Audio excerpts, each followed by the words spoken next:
श्री गणेशाय नमः। श्री सीतारामाभ्यां नमः। श्री हनुमते नमः। श्री उमापते नमः। श्री गुरुवे नमः। सब संतन की जय जय। जय जय सीताराम। राधे श्याम।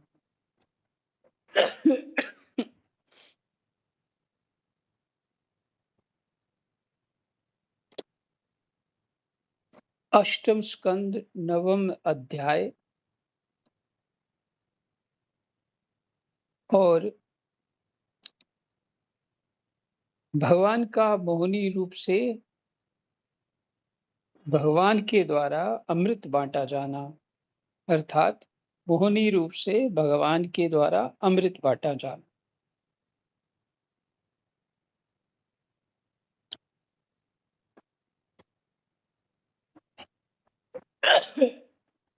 इसमें भगवान ने मैं विचार कर रहा था, कोई नया काम नहीं किया है।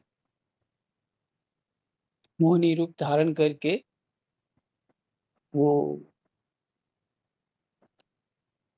जो असुरों के चित्त को आकर्षण करने के लिए भगवान ने उनको नियंत्रण में, उनके विचारों को भी, उसके मनों को नियंत्रण कर लिया।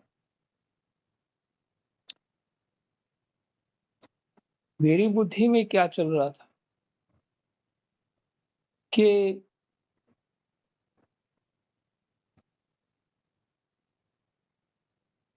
सभी जो स्त्री रूपा शरीर हैं वो भी भगवान के ही अवतार हैं।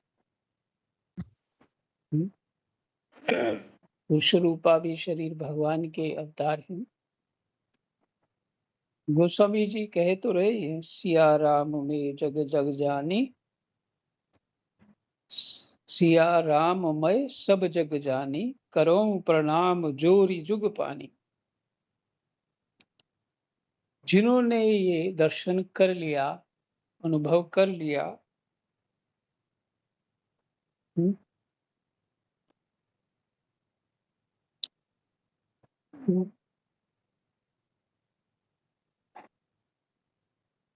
और जिनको शास्त्रों में गुण और अवगुण को ही देख करके पुरुष स्त्री में भेदभाव करना है, वो गुण अवगुण की दृष्टि से वो एक व्यवहार दृष्टि है और आध्यात्मिक दृष्टि नहीं है। आध्यात्मिक दृष्टि में कोई भेद नहीं है। भगवान ये लीला पहले से ही कर रहे हैं, ऐसे मन में आ रहा था। तो जो मन में आ रहा था विचार किया आप सबको सुना दूं। क्योंकि आत्मा जो है तत्व स्वरूप से परमात्मा रूप है, और जो ऊपर तो शरीर के खोल का आवरण है उस आत्मा के ऊपर, कोई स्त्री शरीर का आवरण है, कोई पुरुष शरीर का आवरण है,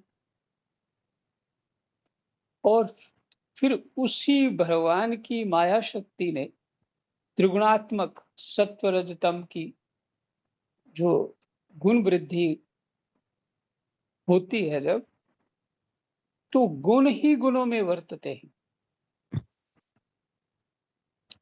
इसलिए विज्ञ लोग, माने जानकर लोग, माने ज्ञानी लोग इसको समझते हैं, इसको समझते हैं और किसी के प्रति भेदभाव नहीं होता। उनको सबके प्रति वैसा ही आदर होता है। अच्छा, उनको एक बड़े दोष वाला व्यक्ति आ जाए, बड़ा अपराधी आ जाए, लेकिन उनके चित्त में फ़र्क नहीं पड़ता। उनके दोष और गुण माया के हैं, आत्मा के नहीं हैं, तो उनकी दृष्टि आत्मा के ऊपर है।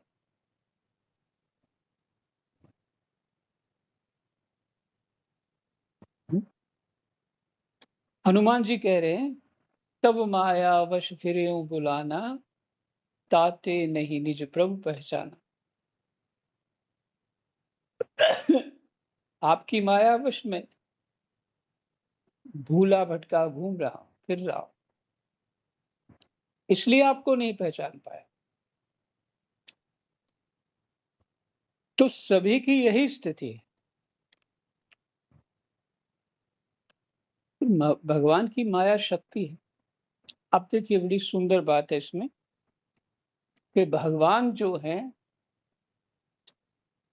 क्योंकि मोहित किसको करना है? पुरुषों को करना है। तो भगवान ने स्त्री रूप धारण कर लिया, इसलिए उनको मोहित कर ले। हम्म? अपना काम बनाने के लिए।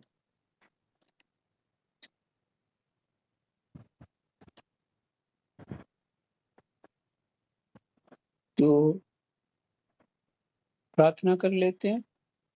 कृष्णाय वासुदेवाय हरये परमात्मने प्रणतः क्लेशनाशाय गोविंदाय नमो नमः।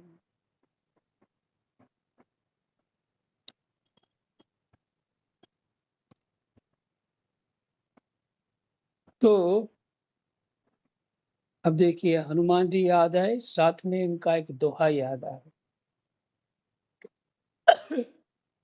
हनुमान चालीसा से, बल बुद्धि विद्या देहु मोहि हरहु कलेश विकार। बल बुद्धि विद्या देहु मोहि। विद्या इस संसार की पढ़ाई नहीं, विद्या मैंने ज्ञान। अविद्या अज्ञान है, माया है, और विद्या भी माया है, लेकिन ये माया छुड़ा देती है अविद्या से। विद्या देहु मोहि हरहु कलेश विकार। मेरे कलेश मैंने अज्ञान और विकार दूर कर दो। तो बल शब्द पहले आ गए, शरीर भी स्वस्थ कर दो, ये प्रार्थना है। तो वैसा ही ये है दूसरा जो पहले है, कृष्णाय वासुदेवाय हरये परमात्मने प्रणतः क्लेशनाशाय गोविंदाय नमो नमः। हमारा क्लेश दूर कर दो, अज्ञान दूर कर दो। जन्म मरण जो क्लेश है और कुछ नहीं है। यहाँ हमको कहाँ विश्राम है कि हम बैठ पाएंगे आराम से? हुँ? कोई विश्राम नहीं। सबको हमारा शरीर ही हमको नचाता रहता है। हमारा शरीर ही हमको नचाता रहता है। देखिए, श्री सुखदेव जी कहते हैं, परीक्षित, असुर आपस के सद्भाव और प्रेम को छोड़कर एक दूसरे की निंदा कर रहे थे और डाकू की तरह एक दूसरे के हाथ से अमृत का कलश छीन रहे थे। इसी बीच में उन्होंने देखा कि एक बड़ी सुंदरी स्त्री उनकी ओर चली आ रही है।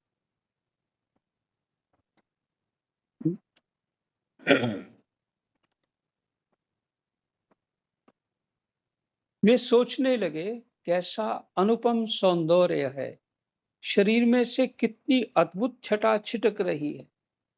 तनिक इसकी नई उम्र तो देखो।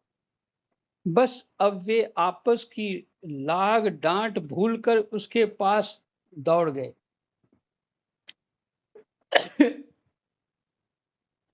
उन लोगों ने काम मोहित होकर उससे पूछा,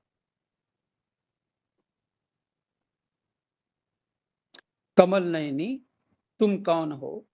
कहां से आ रही हो? क्या करना चाहती हो? सुंदरी, तुम किसकी कन्या हो? तुम्हें देखकर हमारे मन में खलबली मच गई है। हम समझते हैं कि अब तक देवता, दैत्य, सिद्ध, गंधर्व, चारण और लोकपालों ने भी तुम्हें स्पर्श तक ना किया होगा। फिर मनुष्य तो तुम्हें कैसे छू पाते? सुंदरी, अवश्य ही विधाता ने दया करके शरीरधारियों की संपूर्ण इंद्रियों एवं मन को तृप्त करने के लिए तुम्हें यहाँ भेजा है।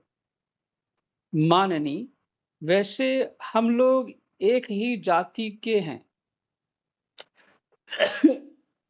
फिर भी हम सब एक ही वस्तु चाह रहे हैं, इसलिए हमें डाह और वैर की गांठ पड़ गई। हम्म? सुंदरी, तुम हमारा झगड़ा मिटा दो। हम सभी कश्यप जी के पुत्र होने के नाते सगे भाई हैं। हम सभी कश्यप जी के पुत्र होने के नाते सगे भाई हैं। हम लोगों ने अमृत के लिए बड़ा पुरुषार्थ किया है। तुम न्याय के अनुसार निष्पक्ष भाव से इसे बांट दो, जिससे फिर हम लोगों में किसी प्रकार का झगड़ा ना हो।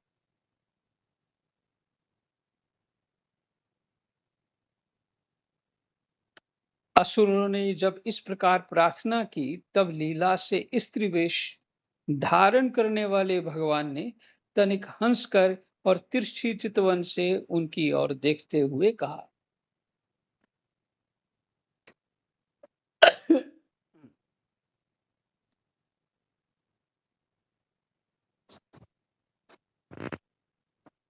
देखिए, सिर्फ भगवान गए हैं स्त्री रूप बना के मात्र, और उसी को उन्होंने जज बना दिया, क्योंकि आकर्षित सब उसके प्रति हो गए।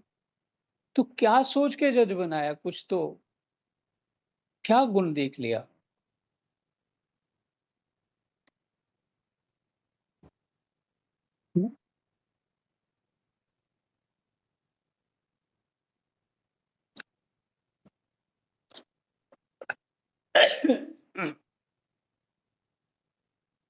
श्री भगवान ने कहा, हम लोग महर्षि कश्यप के पुत्र हैं और मैं हूं कुलटा।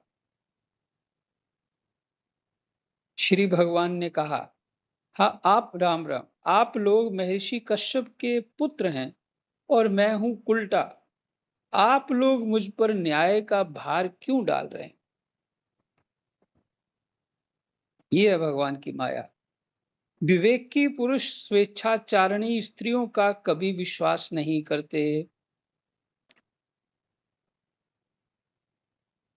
कौन कह रहा? विद- विद्वानों के चित्त में तो हो सकता है ये बात। जो किसी के चित्त में हो सकता है, वो पहले से ही कह रही हैं। हम्म? स्वेच्छाचारणी स्त्रियों का कभी विश्वास नहीं करते।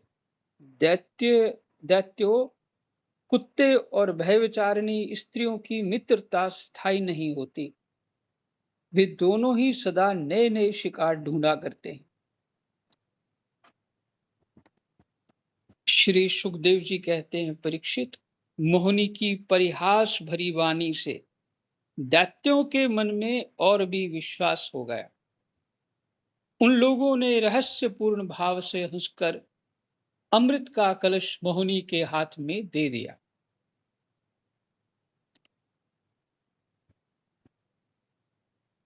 भगवान ने अमृत का कलश अपने हाथ में लेकर तनिक मुस्कुराते हुए मीठी वाणी से कहा,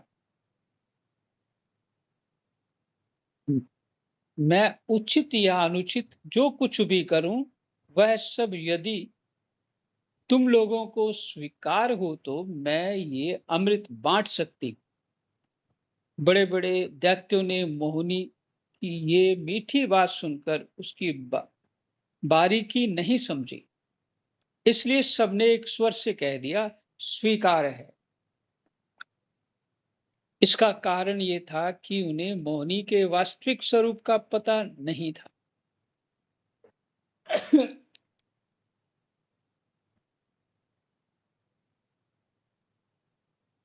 इसके बाद एक दिन का उपवास करके सबने स्नान किया। एक दिन का उपवास करके सबने स्नान किया, भविष्य से अग्नि में हवन किया, गो ब्राह्मण और समस्त प्राणियों को घास चारा अन्न धन आदि का यथा योग्य दान किया तथा ब्राह्मणों से स्वस्त्ययन कराया निस्वस्ति वाचन। अपनी अपनी रुचि के अनुसार सबने नए नए वस्त्र धारण किए और इसके बाद सुंदर सुंदर आभूषण धारण करके सबके सब उन कुशासनों राम राम कुशा आसनों पर इसलिए कुशासनों पर बैठ गए, जिनका अगला हिस्सा पूर्व की ओर था। जब देवता और दैत्य दोनों ही धूप से सुगंधित मालाओं और दीपकों से सजे सजाए भव्य भवन में पूर्व की ओर मुंह करके बैठ गए, तब हाथ में अमृत का कलश लेकर मोहिनी सभा मंडप में आई। वह एक बड़ी सुंदर साड़ी पहने हुए थी। नितंबों के भार के कारण वह धीरे धीरे चल रही थी। आंखें मद से बेहवल हो रही थी।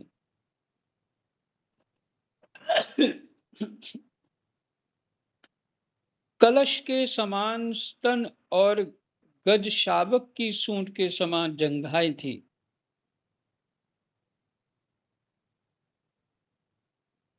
गज शावक हाथी का बच्चा।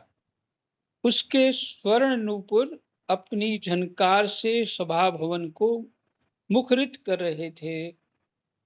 सुंदर कानों में सोने के कुंडल थे और उसकी नासिका, कपोल तथा मुख बड़े ही सुंदर थे।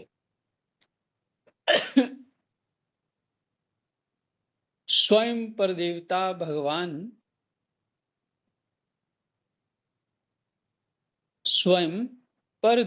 भगवान मोहिनी के रूप में ऐसे जान पड़ते थे मानो लक्ष्मी जी की कोई श्रेष्ठ सखी वहां आ गई हो।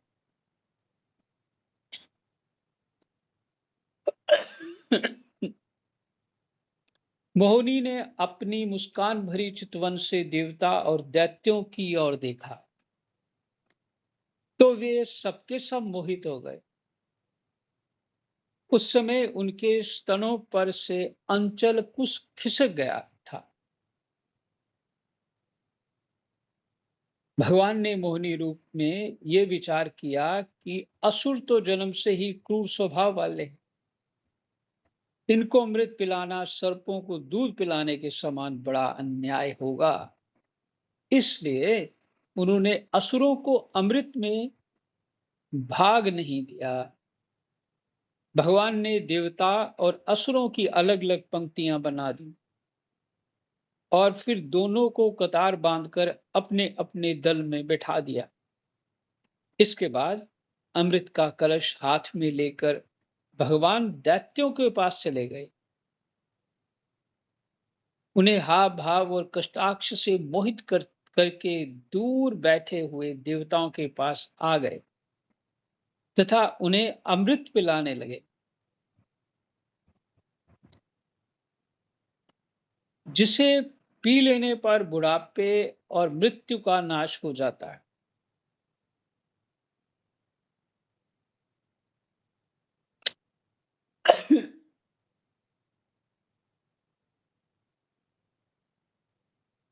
परीक्षित असुर अपनी की हुई प्रतिज्ञा का पालन कर रहे थे।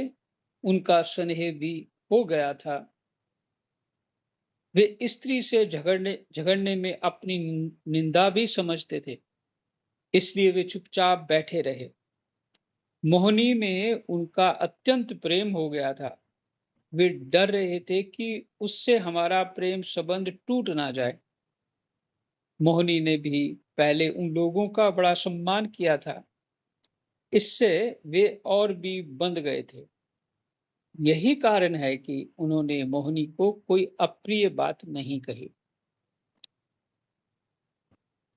जिस समय भगवान देवताओं को अमृत पिला रहे थे, उसी समय राहु दैत्य देवताओं का वेश बनाकर उनके बीच में आ बैठा और देवताओं के साथ उसने भी अमृत पी लिया।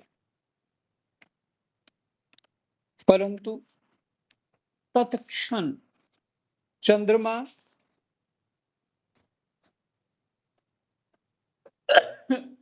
और सूर्य ने उसकी पोल खोल दी। अमृत पिलाते पिलाते ही भगवान ने अपनी तीखी धार वाले चक्र से उसका सिर काट डाला। अमृत का संसर्ग न होने से उसका धड़ नीचे गिर गया, परंतु सिर अमर हो गया और ब्रह्मा जी ने उसे ग्रह बना दिया। वही राहु पर्व के दिन पूर्णिमा और अमावस्या को वैर भाव से बदला लेने के लिए चंद्रमा और सूर्य पर आक्रमण किया करता है। जब देवताओं ने अमृत पी लिया, तब समस्त लोगों को जीवन दान करने वाले भगवान ने बड़े बड़े दैत्यों के सामने ही मोहिनी रूप त्याग कर अपना वास्तविक रूप धारण कर लिया। परीक्षित देखो, देवता और दैत्य दोनों ने एक ही समय, एक स्थान पर, एक प्रयोजन तथा एक वस्तु के लिए एक विचार से एक ही कर्म किया था। एक ही कर्म किया था, परंतु फल में बड़ा भेद हो गया।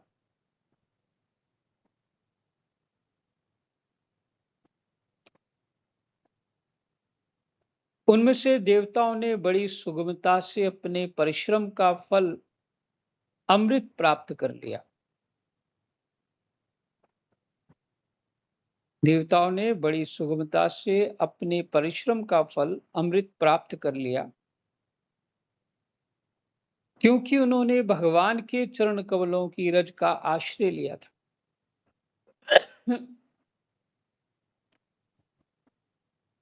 परंतु उससे विमुख होने के कारण परिश्रम करने पर भी असुरगण अमृत से वंचित ही रहे। मनुष्य अपने प्राण, धन, कर्म, मन और वाणी आदि से शरीर एवं पुत्र आदि के लिए जो कुछ करता है, वह व्यर्थ ही होता है।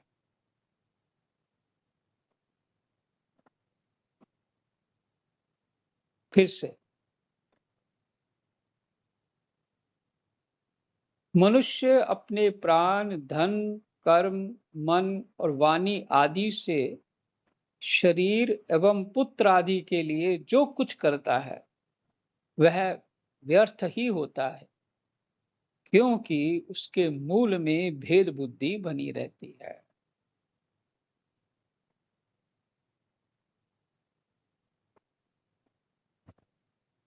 वो तो अहंता महंता होती है ना, वो अविद्या जो उसके कारण तो व्यर्थ हो जाता है, क्योंकि उसके मूल में भेद बुद्धि बनी रहती है। परंतु उन्हीं प्राण परंतु उन्हीं प्राण आदि वस्तुओं के द्वारा भगवान के लिए जो कुछ किया जाता है, वह सब भेदभाव से रहित होने के कारण अपने शरीर, पुत्र और समस्त संसार के लिए सफल हो जाता है। भेदभाव रहित होने के कारण। तो भेदभाव रहित हो तो विद्या से होगा, सत्संग से होगा,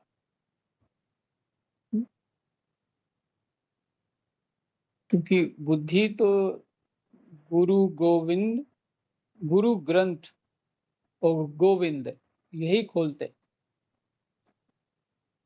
शुद्ध बुद्धि यही दे सकते हैं।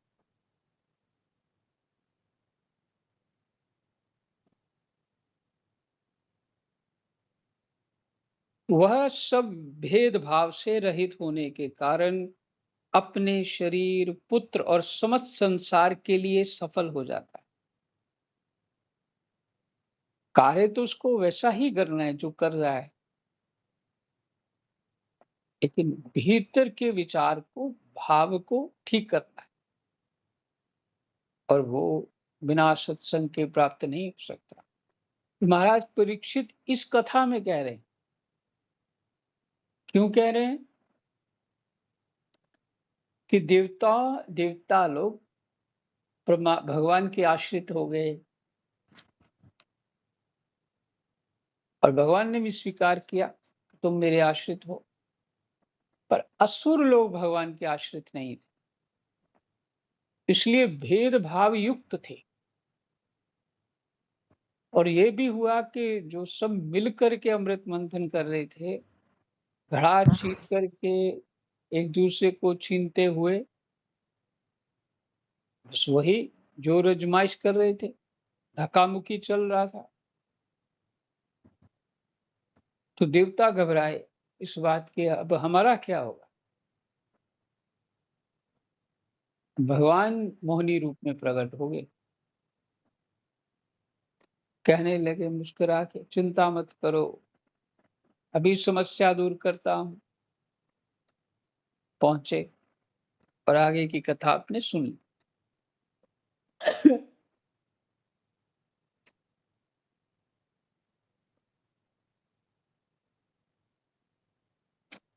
तो जो आश्रित होकर के कर्म नहीं करता है, मैंने विद्या बुद्धि से कर्म नहीं होता है, इसका अहंता ममता से रहित नहीं होता है, उसका कर्म ही व्यर्थ हो जाता है।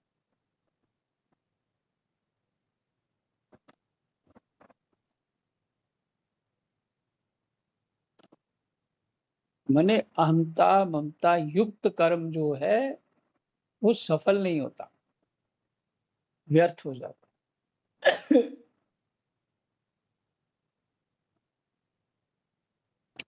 अपने शरीर, पुत्र और समस्त संसार के लिए सफल हो जाता है, जो भेदभाव रहित होने के कारण अपने शरीर, पुत्र और समस्त संसार के लिए सफल हो जाता है।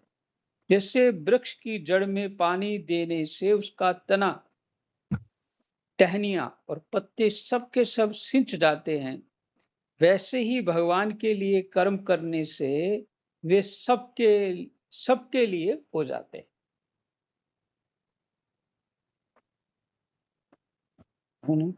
भगवान के लिए कर्म करने से सबके लिए हो जाते।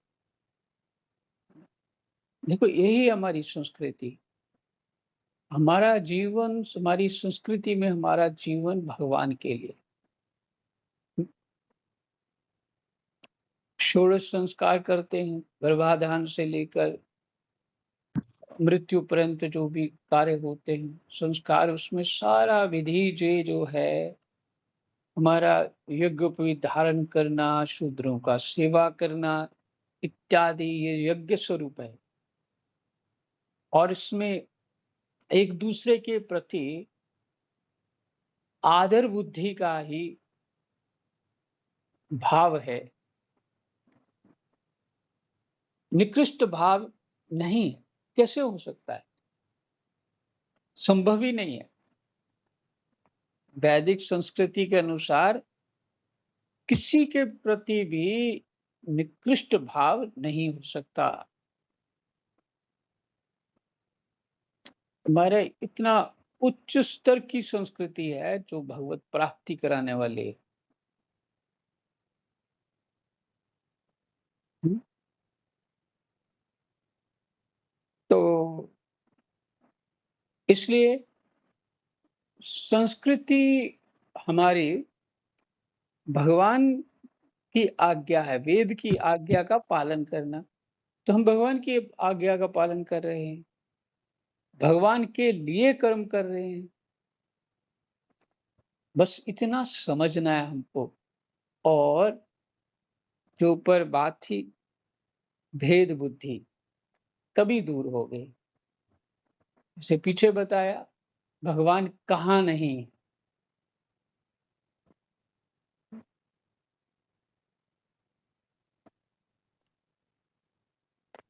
कहाँ नहीं।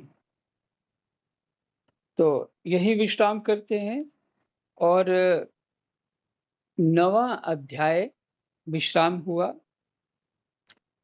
कृष्णाय वासुदेवाय हरे परमात्मने प्रणतः क्लेशनाशाय गोविंदाय नमो नमः। जय जय सीताराम राधे।